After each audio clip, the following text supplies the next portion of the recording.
From years of anxiety to warrior and mentor, Bradley Robinson created the Anxiety Project to help you end your anxiety naturally. Let's mold the new you and let's end anxiety together.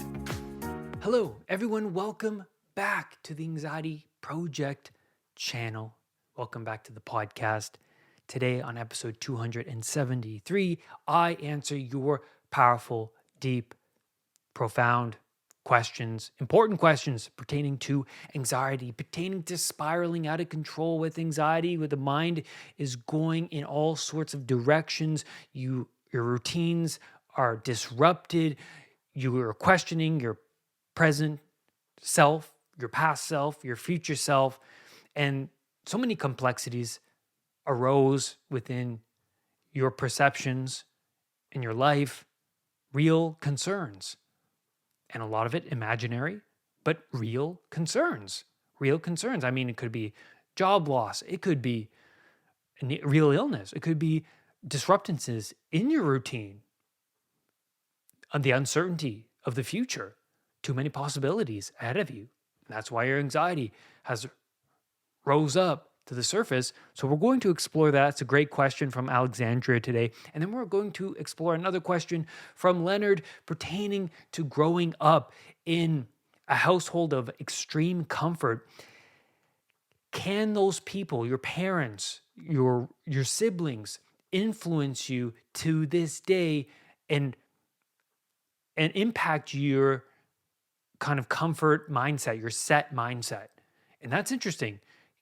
And how do we break away from that collective group into the self-actualized self, Carl Jung would describe the self, that we really deep down want to be? And that's going to be really interesting to unpack today. But I think before I dive in, head on over to the YouTube channel if you haven't. I post videos weekly. The past week, I did a really interesting video on the movie industry, movies today, why they're not impacting us. And I took a Jungian approach, and I think I related a little bit of Freud in there. Oh, Piaget, Jean Piaget, I put him in there. But I wanted to approach the impact of movies today from a psychological perspective and why they aren't resonating with us. It's a really awesome video. I had the green screen in that video, and I had all these videos playing in the background to kind of hammer in my point and make it more visually entertaining. But I thought it was a really fun video. Go check that out, man, because we all love movies. And Carl Jung said the reason why movies really connect to us is because they're activating deep inner truths within us. And those spirits, the spirits of like Luke Skywalker, or the spirit of, I don't know, Han Solo or Harry Potter, they resemble the self, right? The spirit of what's constant throughout transformation. I think it's such a fun video. Go check that out. But now let's dive into this podcast. And the first question, which comes from Alexandria, she says, how does one get out of that spiral into extreme anxiety? Can you explain the causal factors, habits, thoughts, etc.? Great question. And I think to start this one off, anxiety is a sign that one or more obstacles have presented themselves in your goal-directed behavior, because we're all moving towards something. We're all aiming at something every single day, because what you attend to most often is what's manifesting itself as important and of significance. So pay attention of where you're aiming every single day, because that determines what you value. And so if you're questioning a relationship or a job as something, you're questioning this as something, well, it's significant. That's the fact that you're questioning it, right? Like, it's in the back of your mind. Maybe it's something your boss said to you. Maybe it's the uncertainty of the future, of maybe you don't have a job. Maybe it's the uncertainty of a potential illness, or maybe the unknown of someone in your family passing away. all of these disruptances occur at some point in our lives, and everyone experiences a spiral into anxiety. Everyone. That's what connects us, and we feel like we're a unique snowflake when we happen to experience this crisis or a crisis in our lives, because we're not brought up with a great understanding of anxiety and how the mind works. We're just not. And so when we fall into anxiety, we think, well, I'm a unique person. I'm going crazy. I'm a weirdo. And understandably so, because you definitely feel that way. And because anxiety it takes over all brain processes. It puts itself in the driver's seat for good reason, because it needs to respond to perceived danger. And that's what I'm talking about here. The unknown pops up, a perceived danger occurs, an obstacle is in getting in the way of your routine, because we're all in some sort of routine, like it or not, whether it's a terrible routine or not. We're all living in a sort of a bubble of what's familiar, right? And a complex comes up, which is like the uncertainty of whether a job or a, a relationship that's rocky. And this complex contains wisdom. And the more you pursue the solution to this complex, the more you will make it into something known, inhabitable. The anxiety will lessen the more you explore this. I mean, the more you explore the anomaly, the more you make its complexity into something that is manageable. And that's how self resilience occurs. It's not just the fact that you can solve that particular problem, but once you do, you realize that you have the capacity to solve the set of all problems. And that's the spirit of the archetype. That's the spirit of the self, right? The spirit that can transform itself across time, that it by voluntarily confronting what's difficult and what you don't want to confront. So that's why when I talk to clients and they're having difficulty with a certain fear, well, first of all, you have to break the fear down into manageable steps, because ultimately the goal is for the client to, well, solve this particular fear on their own so that they can see within themselves that they're so capable.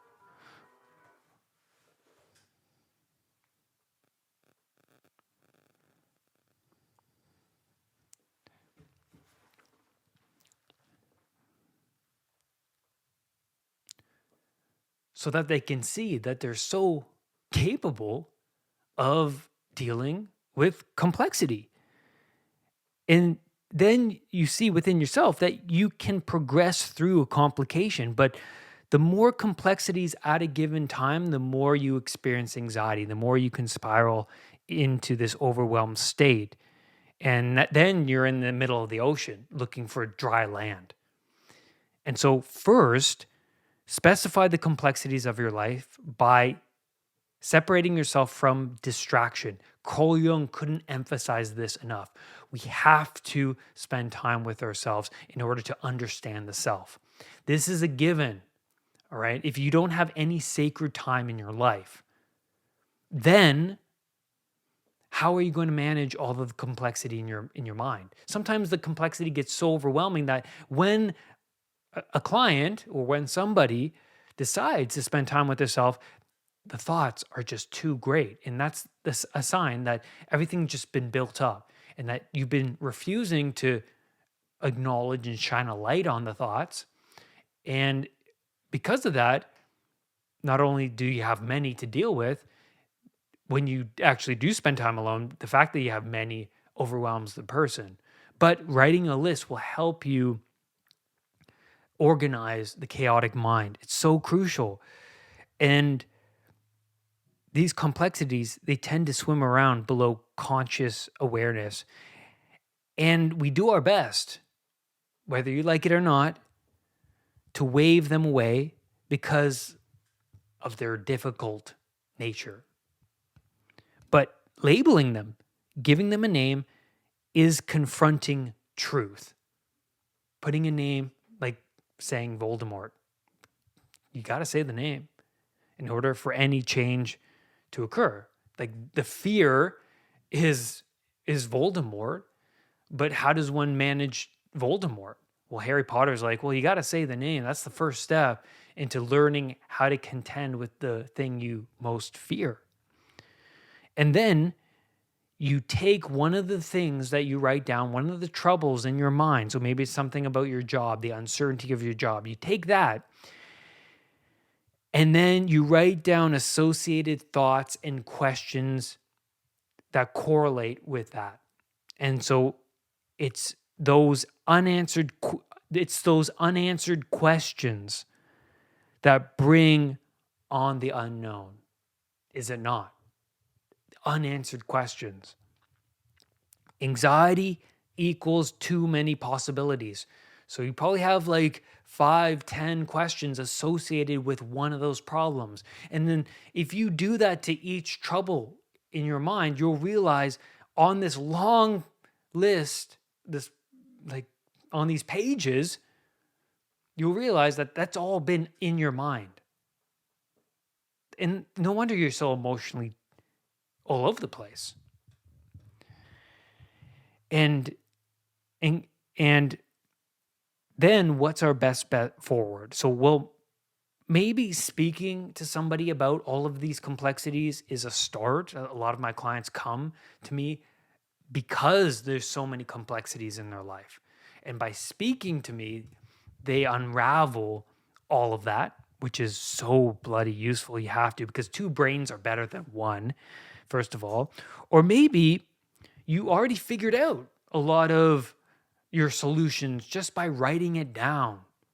Carl Jung says that we need models in our lives that resemble the self. Now, the self is what remains constant across transformation. So the spirit of Christ, because Carl Jung called Christ the self, because Christ resembles the self. What remains constant across transformation.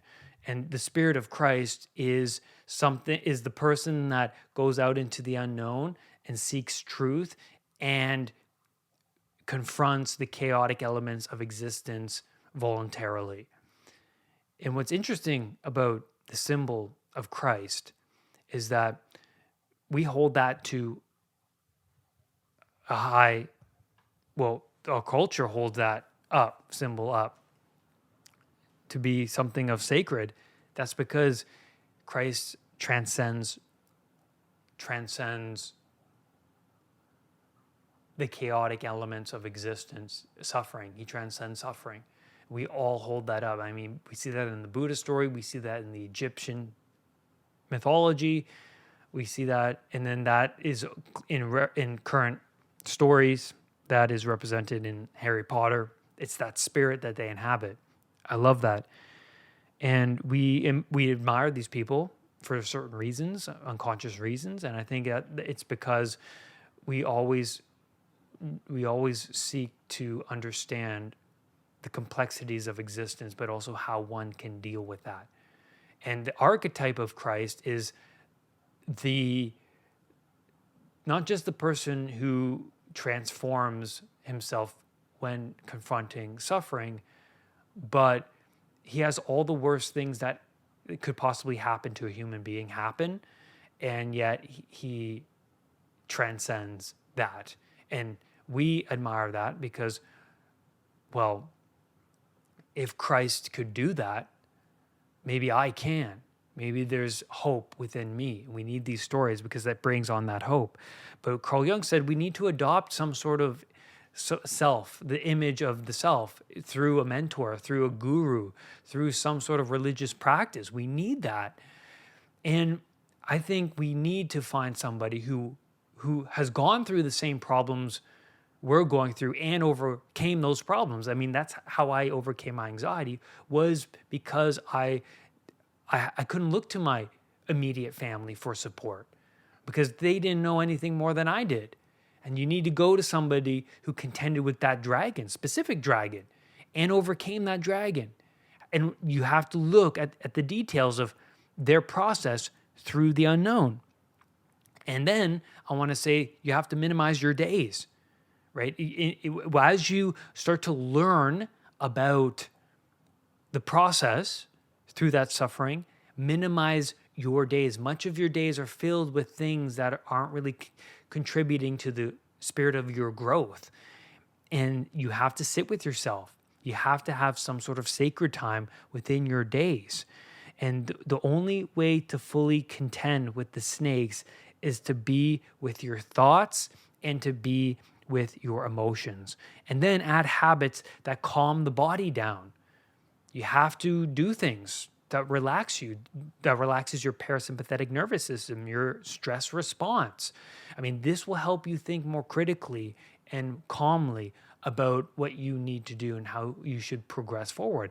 I've done this many times when the snakes have popped up in my life and I've been feeling overwhelmed and depressed and I don't know where to go. I would sit with myself. And I particularly like to sit outside in the grass, take my shoes off, and I would think like, where do I need to go? Like I'm speaking out into the universe. I'm speaking to God, and the answers kind of come up. The answers, typically not ones you like, but you sort through the problems by speaking outwards, admitting that there's a problem. Is there any solutions? And talking to people also helps as well. Doing both of those, being with yourself and talking to others, making the problem the forefront of significance in your life. Because the reason why we obsess over problems, questions, concerns is, well, the body's trying to sort it out. The body's putting it at the pinnacle of what's important. So yeah, you have to take that at face value and pursue that sucker until you can make sense out of it. And you have to approach it with a certain attitude in mind, right? That you want things to be better, that if once you explore this, that you can actually move forward and move beyond this, and that it's an opportunity for change. It's an opportunity for you to learn what this complexity has to teach, essentially. And so then you have to sacrifice things in your life, like TV, time with your kids, time socializing on your lunch break with your coworkers, and spend time with yourself to unravel the certain complexities. And I think that's where I'm going to leave you, Alexandria, on that question. Thank you for that. That's really important. And the anxiety, remember that the anxiety is a sign that there's emotional disruptions, and that you need to sacrifice much of your current ways of operating in the world to manage that. And you have to remember also that you have to create order out of the chaos. So, so beyond the complexity, you have to make as much order as possible in routine. So waking up and sleeping at the same time, establishing habits like meditation or exercise or just journaling, but scheduling those times and repeating those things for days will generate habitable order, at least around the chaos, until the chaos then becomes habitable. But if you're all over the place, if you're eating sporadically, if you're sleeping and waking sporadically, that's just only going to make the other complexities, maybe pertaining to your job or your kids or the uncertainty of the future, even worse. So just keep that in mind. The next question comes from Leonard. He says, could our resistance to change be due to our upbringing? It's good. Being around others who settled in comfort and chose not to grow in mind. Really good question. Certainly, first of all, because you become who you repeatedly hang around. And Carl Jung said, we take on the spirit of the group, the collective mind. But it's so often that the spirit of the hero, the one who goes out into the unknown and confronts chaos voluntarily, they grip us. They grip us, especially when we're overly comforted. And there's something that we also don't admire about people that remain in comfort and refuse to take on any sort of challenge and, kind of, slink around in their, day-to-day lives, complaining and living in like comfort bubbles. And I think it's because, well, we know that life is difficult. We know that well, I think in the background, we know that there's so much wasted potential. I mean, we know that we could manifest more, even if, we come into contact with others who are kind of like magical in nature, right? Like they are doing things that are difficult and, they radiate that. They look stronger. They look rested. They look rejuvenated, right? There's something about that. You don't even have to really dig too far into people's lives to kind of get that. You can get it from the outlook of them, maybe the way they dress, they present themselves, the way they look. There's something about them, the way they walk and speak. There's something admirable. And I think to get to those points, you have to do difficult things, disciplines every day. You have to make significant sacrifices in order to get there. And so I think well, first of all, we don't admire those who kind of embody habits that resemble infants, like, the habits that you take on in your 20s and they still embody that when they're 50. We don't admire those people. They're like clowns, right? Clowns are infantile adults. They're creepy. That's why we think clowns are creepy and we find them uneasy. But I think when you're around a group, this family especially, and you want to change, it's really important that you take on that cross and change and see what happens. Like Peterson, who says, tell the truth and just do that and see what happens. I mean, and that also pertains to the truth of who you embody, right? The truth of your situation. Are you suffering? Are you not reaching potential? Do you want more? Do you want to take on more responsibility? Do that.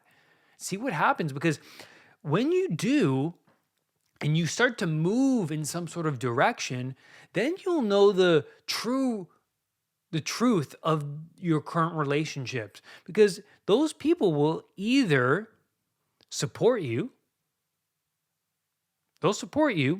or they'll question you.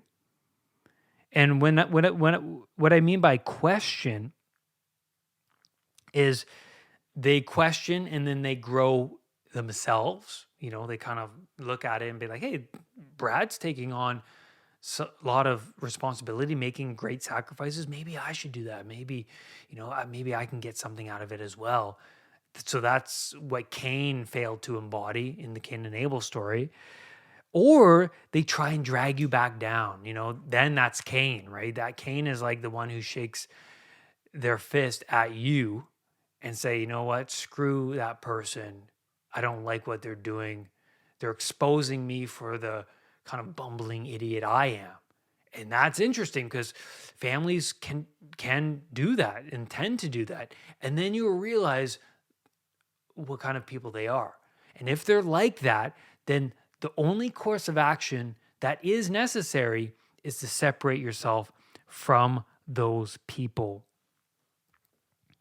And, if you try and change other people as well, the likelihood that they change is very unlikely. So just work on yourself. That's important. We all have this drive to serve the group without question, to serve the group, right? And you get tangled into like-minded people, right? That way. I mean, we all want to be liked. Maybe we're feeling fulfilled within that group of people. We're feeling like we belong, right? You belong. But you have to really answer the question, is this what you want? Are you feeling, what are you feeling? Are you feeling like you're not manifesting what you want? You're feeling like you're suffering still? Change. See what happens. You become identified with the group of like-minded people. That is why you tend to be with like-minded people. The persona wants to be seen in a good light within the group. So maybe your best bet is to step outside the group. David Goggins said that the road to self mastery can be a very lonely one. A lot of times I had to step outside of I had to step outside my family. I had to step outside my previous relationship. I had to step outside most of my friends. I had to step outside. I was in the libraries alone reading. I was doing recovery programs on my own. I was going to the gym on my own. I was watching all of these videos of my mentors on my own. Sometimes, most of the time, that's what's required. A lot of people don't want to do that, but it's crucial. Adopting a coach, someone who's not in the same mindset you are, who has a growth mindset, and maybe you can absorb that. That's why watching a lot of people, that's what they say my channel's useful for, is they adopt much of my mindset because, well, the more you expose yourself to that kind of mindset, I mean, the more likely you're going to adopt it. And that's useful. So that's why it's difficult to break outside of a family circle, a friendship circle, is you feel accepted. You feel like you're part of something. You feel like you're doing something right because everyone else is operating in the same way. But maybe there's another way to operate. And I think that's a great place to conclude on this episode. Thank you. Thank you for the great questions. I thought this one was particularly interesting, very useful to think about these things. I hope that you re-listen to this. There's a lot packed in here. But again, thank you everyone for all the great questions, for leaving your comments. Make sure to go over to the YouTube channel, check out the weekly videos, rewatch them, send them to people that you know who are suffering. Let's awaken together. Let's pursue our higher selves. That self. Rise above anxiety. I'll see you next time. Brad's Powerful Anxiety Recovery Program is now available at unpluganxiety.com. The Anxiety Project program is downloadable and puts the power of anxiety recovery in your own hands. Visit unpluganxiety.com for more details. Recovery